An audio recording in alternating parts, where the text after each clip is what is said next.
Donald Trump has always thrived on keeping people guessing, but his line on Ukraine was largely consistent. One week he's praising Vladimir Putin, the next he's hinting that Ukraine should give up land. According to him, the war had dragged for too long.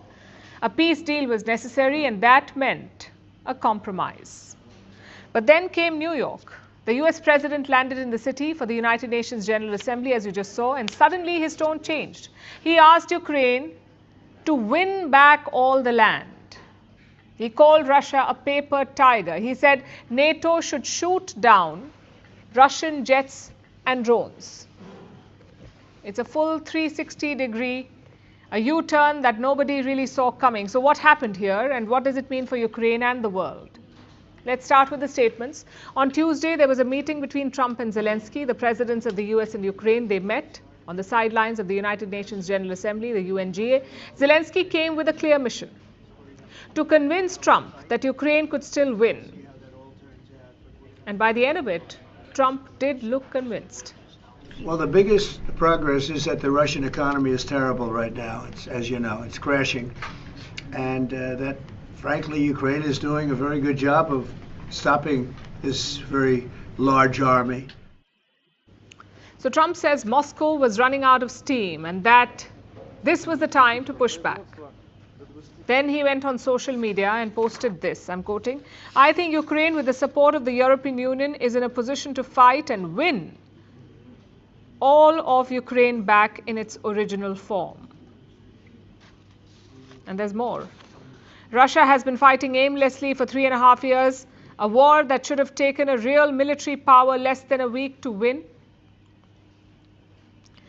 This is not distinguishing Russia. In fact, it is very much making them look like a paper tiger.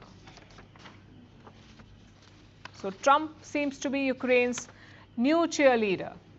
He wrote that Ukraine could win back, and I'm quoting, all its original borders. He called Putin's Russia a paper tiger. He even hinted that Kiev could, and I'm quoting, Kiev could go further than that. What does that mean? What is further than that? Is he talking about Crimea? At this point, your guess is as good as mine. But the level of confidence that he showed in Ukraine surprised everyone, even Zelensky, who is now calling Trump a game changer. Trump is a game changer by himself if he will be sure in Ukraine. And I think that he is more close now to this situation. And that's why, and between us, only Trump can. For today, we know some not too much players in the world who can be game changers, but he's the most closer to this. Today, Zelensky spoke at the UN General Assembly, and even there, he did not forget to thank Donald Trump. Yesterday, all right, Shalom. I'd like to start off with saying, Kal Halayim La Yahweh, Ba'ashem Yahweh Shai, Ba'ashem Harikak Radash, Ma'amah. Double honors to the elder apostles of Great Millstone, and double honors to our elder apostle as well down here in the Lions Den camp, Maharawan Ban Yasharala. Salutations to the argument of pushing the truth to sincerity and truth, and peace and blessing to the men, women, and children that believe in the name Yahweh Shem Yahweh Shai. I'm Khanak Salam Ban Yasharala from the Lions Den Yasharala camp, and this is the Lions Den News and Prophecy. So here we go. This is 2nd Ezra 15:1. It says, "Speak thou in the ears of my people the words of prophecy, which I will put in thy mouth, saith the Lord, and cause them to be written on paper, for they are faithful and true." Right. So we speak these things day in and day out, whether people want to hear or forbear. But this is a major prophecy right here. All right. So check this out. Listen to the title of this article. It says, Russia insists it's a real bear after Trump makes paper tigers swipe and praises Ukraine. All right. The reason why this is so significant is Russia's calling themselves the bear. That's Revelation chapter 13. You know, excuse me, I'm clearing my throat and stuff because I'm a little under the weather. But yeah, with this, me seeing this article come by my feed, I had to jump up and say something about this, man. This is real big right here. let's read a little bit of the article, right? Because remember, I did a lesson last week, going into Revelation 13 about how Russia is the bear, which means we'll get to what the bear means and everything. But let's read this. It says Washington. If Russia is only a paper bear, does it have claws? The Kremlin fired back Wednesday at President Trump's dig that Russia's struggles in Ukraine gave Moscow away as a paper tiger by bizarrely insisting it is still a bear of I said, what? By bizarrely insisting, so Moscow is insisting that it's still a bear of military power.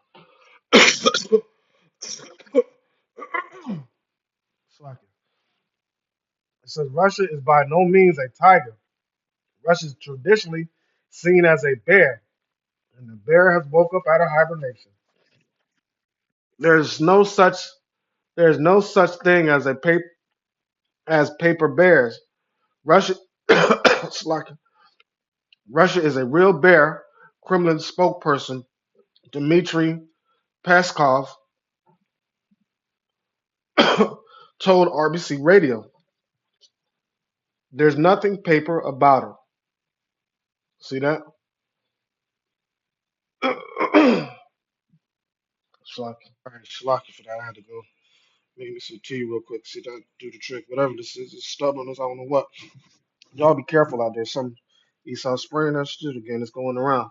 Anyway, it says on Tuesday, Trump dramatically declared for the first time that he now believes Ukraine can fully repel Russian invaders, reclaim all of its land, and maybe go even further than that. Right. The president lauded Ukraine's fighting spirit and chided Russia's failures to subdue its western neighbor despite pre-war expectations among most observers. It says, Trump's UN speech pulled no punches and showcased leadership, common sense before the world. Whatever. So Russia has been fighting aimlessly for 3.5 years, a war that should have been taken a real military power less than a week to win. Trump swiped on Truth Social. This is not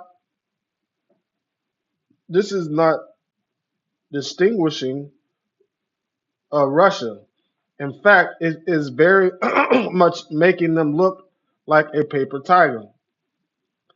Putin and Russia are in big economic trouble, and this is the time for Ukraine to act. He went on in an event, and I wish both countries well. We will continue to supply weapons to NATO and for NATO to do what they want with them. Peskov rejected characterization of Russia's economy, contending that Moscow maintains resilience and microeconomic stability. Back in June, Russia's economy minister claimed that the country was basically already on the brink of falling into a recession. It says, okay, so now,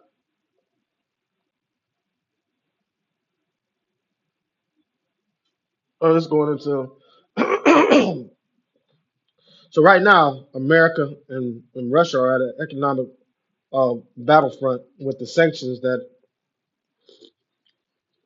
Trump is imposing on Russia and the funding that is given to NATO to give to Ukraine. All right, thinking that was going to weaken the Russian economy and help Ukraine win the war. But as they said, that's the tag that Yahweh Shimon Shai put on their country, them being the bear, meaning being enough to take down the beast, which is NATO in America. See that? So now, this fact that they're calling themselves the bear signifies so much. So let's go into it a little bit.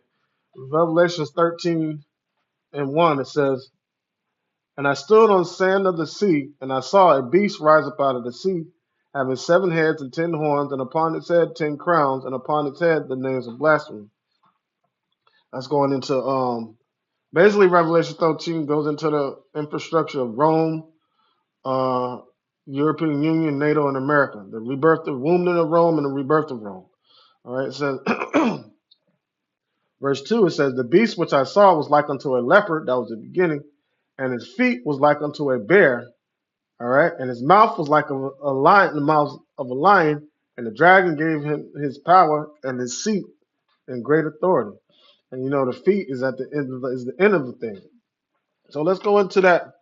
The feet being the bear. What's going to bring? So who is like unto the beast? Who can make war with the beast? All right.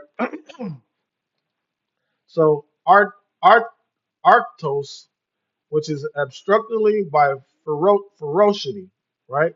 But if you go to G17, G714, the root word is, it says, to possess an unfailing strength, to be strong, to be suffice, to be enough. See that? And uh, Yahweh Shema Shai is equipping Russia enough to be able to take down this beast infrastructure. This is Ezekiel chapter 31, verse 38 and 1. It says, and the Lord came unto me, saying, Son of man, set thy face against Gog, the land of Magog, the chief prince of Meshach and Tubal, and prophesy against it. Even though the Lord is ramping Russia up to be that big force to take down this system, the Lord's still against it because they're not going to take the place of the system because the Lord's going to take them down too. Right? It says, and say, thus saith the Lord, behold, I am against thee, O Gog, the chief prince of Meshach and Tubal. That's the chief prince is talking about Moscow. All right, and it says, and I will turn thee back and put hooks into thy jaws. See that? And I will bring thee forth and all thine army, horses and horsemen, all them clothed with all sorts of armor, even a great company with bucklers and shields, all of them handling lances, handling swords. Like, see that? So this is what this is what the Lord is going to bring against the beast and the dragon, the bear, and Russia's stating that claim. You know, claiming that they are the bear, they are equipped enough to take down this place. They have the military might and the military strength, all right, to put America in this place, which is down in the dust. Okay, as a matter of fact, because Trump making those bold statements, but this is a statement Yahweh Shimon Shai has for America. This is Isaiah 47:1. It says, "Come down and sit in the dust, O virgin daughter of Babylon. Sit on the ground. There is no throne, O daughter of the Chaldeans, for thou shalt be no more called tender and delicate." All right, and that's what the Lord has he has opened up his armory for who? For that golden city, which is America. And what did Trump say? This is the golden age of America. And the Lord, just like he hardened Pharaoh's heart and propped them up, he's doing the same thing with the king of Babylon. And we get to witness this, our captivity being turned back right before our eyes. See that? So it says, once again, it says, Russia insists it is a real bear after Trump takes paper tiger swipe and praises Ukraine. He can try to talk all he wants to, but, you know, this is what the Lord going to do. Isaiah 47:2 says, take the millstones, grind the mill, uncover thy locks, make bare the leg, uncover the thigh, pass over the ribs. He's going to strip everything and grind this place into the ground. See that?